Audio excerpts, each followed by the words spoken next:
The 5 Minutes podcast is for educational purposes only. The views expressed by hosts and guests are their own, not necessarily their employers. Advice discussed is general advice. We promote ethical discussions, not illegal activities. Listen responsibly. G'day everyone, and welcome back to the Cyber Minutes podcast. My name is Max, and I'm joined today by Flynn as always. And it's been a little while since our last episode, and there's been some pretty cool stuff that's been happening in the industry and around the world. So I guess in sort of a recap, since the beginning of the year, the election sort of come in. Trump's come and done what Trump sort of does and shake things up. And there's quite a bit of I don't know how the right way to say it is, but there's quite a bit of a stir, being kind of spun up everywhere, as well as a quite interesting crypto heist. And AI is obviously just the topic on everyone's mind at the moment as well as some more detailed stuff on the United States and their cybersecurity activities. So why don't we jump right into it, Flynn? So, the Trump administration coming in has obviously been a massive deal, not only in America, but around the world. Something that I've thought quite interesting and honestly a little bit scary is, if for anyone who's been living under a rock, obviously, like Elon Musk has been a big part of Trump's campaign. I think he's what was called the Doge department, something about efficiency. Basically, anyway, he's been going through all the different departments, and the one that is the most interesting is he's trying to gain access to the IRS system. For those who don't know what that is, that's basically the big tax thing in America. So it has all their social security numbers in there. It has all different loans. Basically, any sort of data that you could ever want is within that system. And the reason why he's doing this is to A, uncover corruption, and B, improve general efficiency. I think they're trying to do a lot of layoffs to try and save money. So first of all, I don't think that's a bad thing to try and do, especially the corruption part of it. But the problem is there's no due diligence behind this. For anybody who's kind of been in auditing before, there's a lot of, initial startup, and these are for, like, the audits I've been involved in have been for smaller companies, like small and medium-sized companies. And these seem to have more due process than what is going on in maybe the most important database in the world, or up there with one of them. Yeah. The reason why we don't do it like this, also another little bit of information. Supposedly this project's being commandeered by a 24-year-old. Not that being young means you can't do a good job, because obviously Max and I are young as well. But, you just don't have the experience behind you when you're at that age. And you're usually more jumping the gun with stuff like that, especially with stuff. We know this guy's name that's it's in the news. And, with the state of the world currently, that's probably going to put a target on his back. The big worry is if this data were to leak, I don't even know what America does. I don't know, you basically don't have an identity at that point. And I don't know how you would actually take a loan out or anything like that. Like, how do you take a loan out if anybody could take a loan out in your name at any point? Like, how do you trust anybody as a bank?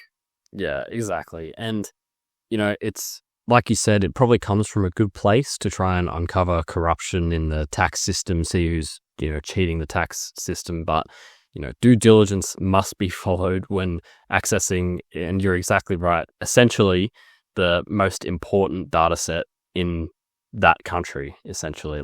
So for us, it would be the equivalent of looking at all of the ATO's files, which anyone with the brain screwed on would probably think that's not a great idea to just start, have this 24-year-old, as you said, just start digging through, the most sensitive files that ever have been, that exist in the country. And it kind of raises a few kind of questions about, like, how is it really legal for them to do that? Is the process the right way to go about it? I don't really think there's a concrete answer, but it doesn't seem like it's the right sort of way to do it because, yeah, God forbid something happens to that. Like you said, it's calamity. It's nasty as, say, the Chinese or the Russians, even though that's looking less likely now, get a hold of that. The amount of fraud that would be able to be committed would be astronomical. It would just be off the charts. Yeah, I mean, back to your other point that at the ATO would be our biggest equivalent, and the criticality of this data, I don't even think there is an Australian counterpart to it. For anyone like who doesn't know, the social security number is basically identifies every American. Australia doesn't even have a version of that. Like the closest thing we probably have is a tax file number, but you get that when you start working. Social security number, you get it as you're born. So the data is catastrophic. I think there is a way to go about this. Typically, you would have, and I suppose the big reason why he wants to do this quick is because people will catch on, they'll change records, stuff like that, and if there is deep-seated corruption, they might fly under the radar, which would defeat the purpose of your work. That is a fair enough worry to have. I would just suggest you get a point of contact within there, ideally someone you trust, which of course that could be a risk in itself because if you couldn't actually trust the person or if they, I don't know, somebody finds out somehow. But ideally you have a point of contact and then you do the due diligence of, slowly gaining access, slowly sort of doing an audit, and having all the right protocols in place before, you just go in guns blazing, basically. Yeah, which is what this sounds like, right? It sounds like they just want to have the access like ticked off so they can just go straight in and start, messing with data and looking through it and scraping it all, and which is worrying to say the least. Yeah, I think the other big aspect of this is this should not be public knowledge. No. We know everything. Well, we don't know everything about.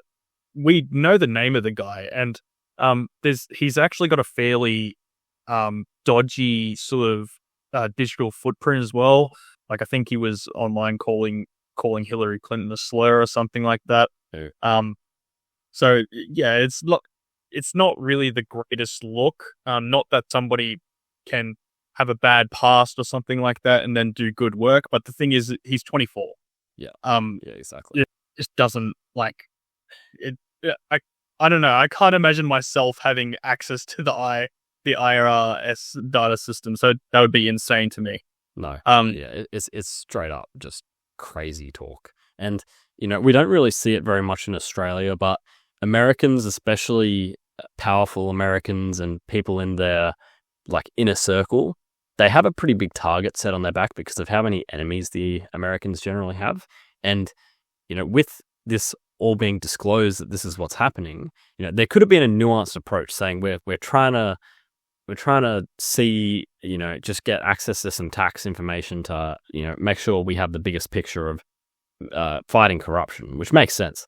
But with them going into this amount of detail, naming the teams, and, painting a big picture, if I was an American enemy, I would be trying to kidnap these guys that have this access and trying to get this stuff, because there's gold mines and then there's this. This is not a gold mine. This is a diamond mine from space rocks. This is as big as a jackpot as you can possibly imagine for adversaries. Yeah, completely agree. I suppose on Doge, there was a big hip crypto heist. I was pretty proud of myself for that transition, to be honest. Yeah.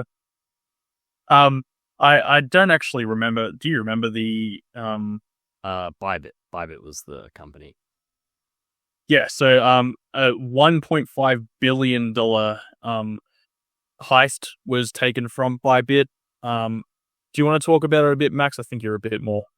A bit more. It's been a week since I sort of went through and looked at the kind of intricacies of it, but the way that I understood it is that the threat actors were able to identify a server run by a third party by ByBit that hosted their cold storage. Now, what cold storage means is it's cryptocurrency that's off of the network. It's not connected to any broker or anyone that's going to be able to extract that data and sell it immediately. So it's held offline, essentially, somewhere. And what happened was, during a routine procedure where all these big crypto companies, they will routinely take money out, sell it, move it around, and just generally, mess with the crypto they have kept in cold storage. During one of the expected times that they were going to take some of the crypto out, the threat actors were able to run a basically a script, or exploit some flaw in their system, and impersonate the request and send a bunch of money to a bunch of different crypto addresses, which ended up just being owned by the threat actors. So they just, essentially, if there's a good analogy for this, is they dressed up as like mailmen, or like the people that go around and take money from banks and take them to the big bank. They dressed up as these guys. They walked straight in at 5 minutes before the real people were meant to come. They took the money and they drove off. And 5 minutes later, the legitimate people came in and said, "Oh, where's the money?" That's essentially what happened. Yeah, it sounds like, I don't know if it technically is, but it sounds like it's a man-in-the-middle attack, where, a request is sent, they take their request, pretend that it's them, and then that person gives them the money, and then they run away with cash. I suppose an interesting part of this story, this was always thought to have been done by Lazarus Group, which is a APT out of North Korea. I actually haven't heard of too much North Korean hackers in a while. The North Korea, if you didn't, their whole GDP, or a big portion of it, revolves around cybercrime. So 1.5 billion is a nice payday for them. That's probably multiplying their GDP by multiple magnitudes, I assume. Yep. Oh, it's a huge amount of money going into them, for sure. Yeah. Allegedly, there's been a few reports. I've read a couple of things where the money would actually be used to fund their ballistic missile program. Yeah, I mean, that makes sense. For those unfamiliar with, I suppose, North Korea's hacking, and I believe it was Lazarus Group, I'd recommend looking into WannaCry, which is basically, I don't know if it was the biggest ransomware of all time, but it's probably the most infamous that was done on the NHS. And pretty much sparked a lot of the attacks on the medical industry because it was so successful and earned so much money. Yeah, so just to recap, I've just refreshed my knowledge. They were able to hack into a third-party machine that basically interacts with those cold storages that I mentioned before, and because of that, they were able to then masquerade as a legitimate request and transfer that money out. So not particularly anything new, but in the AI sphere, a lot has been happening. We haven't spoken a while, so Deepseek, that was big news this year. Yep. OpenAI had a fake data breach. Basically, someone was claiming they had 20 million accounts. People went a little bit crazy on LinkedIn. I saw people were saying, like, "Oh, act now," which I suppose acting early isn't always the worst solution ever, but there was a lot of hysterics over nothing because it ended up being fake. I think, as a quick one, this is a great, I think OpenAI kind of handle it properly, where don't necessarily buy into the hysterics, put a statement out saying they put out a statement out saying, "We don't believe it's happened, we're investigating regardless," which is probably the right course of action. But I suppose as a quick one, don't believe everything you see online. Do a little bit of waiting. If you are concerned, change your password early. Nothing wrong with that. No. But Deepseek, that was a massive part at the start of the year. So those who don't know, Deepseek was the new hot AI model that was on the market. The only problem with that was that it was a heavily China-developed stuff, so that all their servers were in China, which, and that alone just immediately puts red flags on. But on top of that, they had a lot of filters in there that were very anti anything negative about the Chinese government and very pro anything against the rest of the Western world, I suppose. Yeah. One thing that was good that came out of it was I think this was the first sort of really powerful open source model that's kind of been on the market for a while. Yeah. So, granted, there's no sort of backdoors in the code, which I don't think there is, but I can't verify that myself. You can run this open source model on your local computer and have those risks of, your data going to China and stuff basically removed.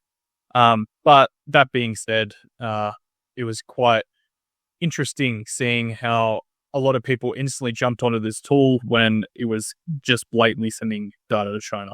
Yeah, and the big kind of thing that people should have realized straight away is that there was a breach, essentially a data breach that happened 2 days or 2 or 3 days after the launch of Deepseek, and these researchers were just scanning open IP addresses that belong to Deepseek, and they found a domain and a port that was completely open.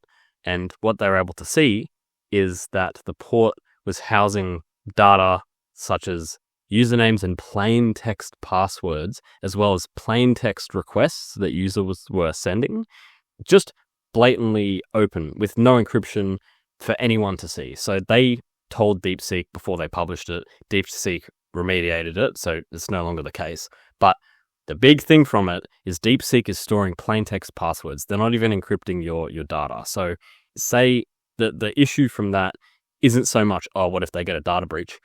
The problem with that is that in China, if the government says that they want your data, there's nothing that will even give you any inkling that you're able to say no to them. So you have to say yes. So say, I don't know, say if an email address that's registered with some government entity is picked up and the CCP tell Deepseek, hey, do you have any accounts that have this email address in use? If they say yes and they say, okay, give me the password, there's nothing that that company can actually do. So essentially, the plain text passwords and usernames of each user on Deepseek will likely be freely given to the Chinese government.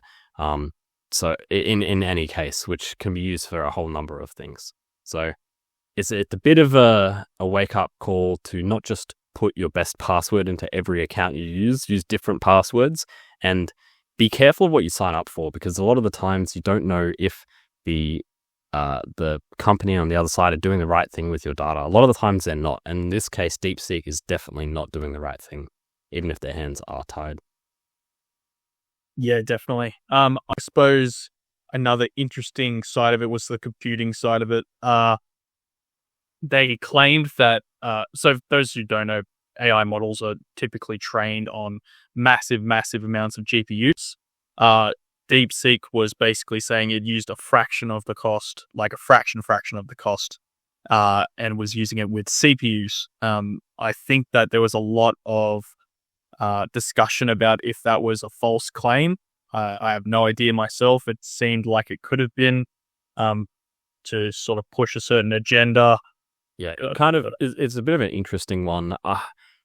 It seems unlikely that they would be not using the status quo for training AI models. I think it was just the technique in training. They said they weren't using that technique, which either means they're lying or they've created this new technology, essentially. I think it was basically debunked, saying that they likely were just using them and they were just lying about it.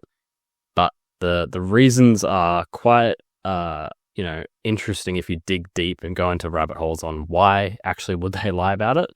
And one of the interesting theories that popped up a few times was to try and devalue the product that's coming out of Taiwan, because Taiwan is a huge manufacturer of these GPU chips that are used for AI training. So if Deepseek and the Chinese are stating that they're not using them to create this very impressive model, then potentially that discredits Taiwan and makes people not very sympathetic towards them, as a way to do some sneaky espionage in a way. Thanks for listening. Just a reminder that the Cyber Minutes podcast is for educational purposes only. The views expressed by hosts and guests are their own, not necessarily their employers. Advice discussed is general advice. We promote ethical discussions, not illegal activities. Have a cybersecurity question? Send an email to cyberminutespodcast@gmail.com, as we'd love to answer it. Stay cyber safe.